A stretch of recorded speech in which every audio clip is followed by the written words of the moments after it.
এক নম্বর গুণের কথা বলছিলাম। কাদের কথা বলা হয়েছে? সফল কাম হয়েছে কারা? মোমেনরা। কারা বলেন? মোমেন মানে বিশ্বাসীগণ। এক নম্বরে ঈমান আনতে হবে কার প্রতি? বিশ্বাস করতে হবে আল্লাহর প্রতি। আল্লাহ সব কিছুর খবর রাখেন, আল্লাহ সব কিছু জানেন। দুই নম্বর হলো আমানতু বিল্লাহি ওয়া মালাইকাতিহি।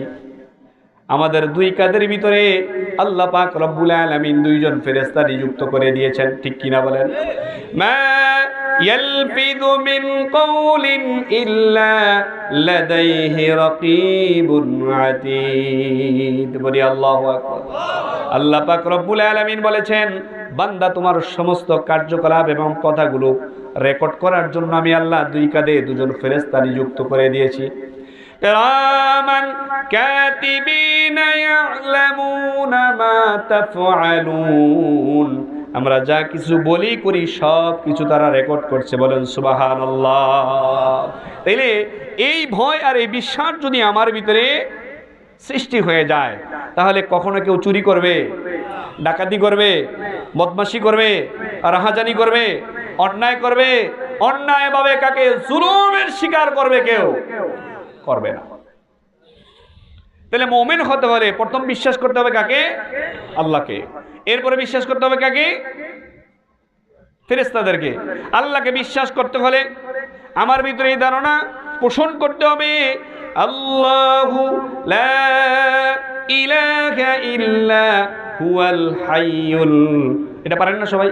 হুয়াল হাইয়ুল কাইয়ুম লা তাখুযুহু সিনাতু ওয়ালা নাওম। বলেন সুবহানাল্লাহ। লা ইলাহা ইল্লা হুয়াল হাইয়ুল কাইয়ুম লা তাখুযুহু সিনাতু ওয়ালা নাওম লাহু মা ফিস সামাওয়াতি ওয়া মা ফিল আরদ। আল্লাহ পাক কখনো ঘুমান নাকি? আল্লাহ পাক আল্লাহু লা ইলাহা ইল্লা হুয়াল হাইয়ুল কাইয়ুম, যিনি চিরঞ্জীব, যিনি কি সমস্ত ক্ষমতার অধিকারী, তিনি, তিনার সমকক্ষ কেউ নাই। উলহু আল্লাহু আহাদ আল্লাহুস সামাদ লাম ইয়ালিদ ওয়া লাম ইউলাদ ওয়া লাম ইয়াকুল লাহু কুফুয়ান আহাদ। বলি আল্লাহু আকবার। আল্লাহ অমুখাপেক্ষী, অদ্বিতীয়, আল্লাহর মতো আর কেউ নাই, বলেন সুবহানাল্লাহ। যদি আমাদের ভিতরে চিন্তা জাগ্রত হয়ে যায়, এই বিশ্বাস জাগ্রত মুমিনদের ভিতরে হয়ে যায়, লা তাখুযুহু সিনাতু ওয়ালা নাওম, আল্লাহকে ঘুম এবং তন্দ্রা স্পর্শ করে না। রাত্রের নিশিত আমাকে দেখছেন কে? বলেন সুবহানাল্লাহ। আমাকে দেখছেন কে? আরো জোরে চিল্লায় বলেন কে? রাতের নিশিতে দুনিয়ার সমস্ত মাখলুকগুলো ঘুমিয়ে গিয়েছে, কিন্তু একজন আপনাকে আমাকে সব সময় দেখছেন, রেকর্ড করছেন। আপনার আমার সন্তানের, নবজাতক শিশুর উপরে হাত দুখানা পড়ে গেল, সন্তানের মুখের উপরে যদি হাত পড়ে যায় মায়ের ঘুমের কারণে, তাহলে সন্তানটা দুনিয়াতে মারা যাওয়ার সম্ভাবনা আছে।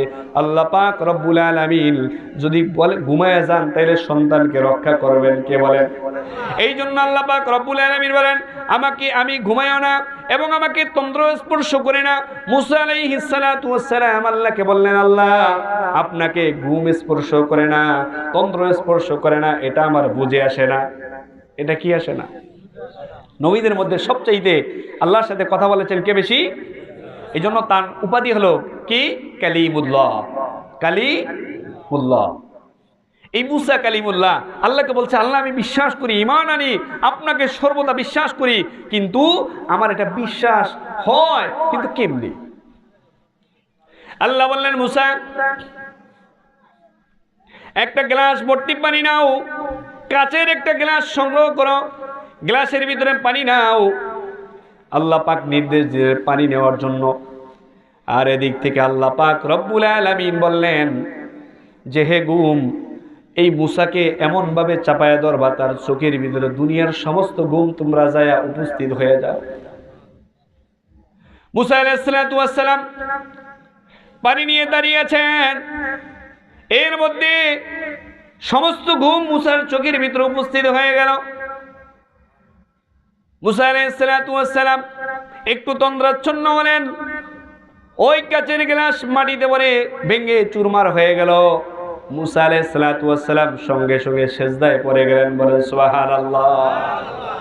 আল্লাহ এভাবে শিক্ষা দিবা তুমি জানতাম না। সুবহানাল্লাহ। আল্লাহ পাক মৃতকে জীবিত করেন, জীবিতকে মৃত করেন। এটার সম্পর্কেও প্রশ্ন করেছিলেন হযরত ইব্রাহিম আলাইহিস সালাতু ওয়াস সালাম। মৃতকে জীবিত করতে পারেন কে? বলেন কে?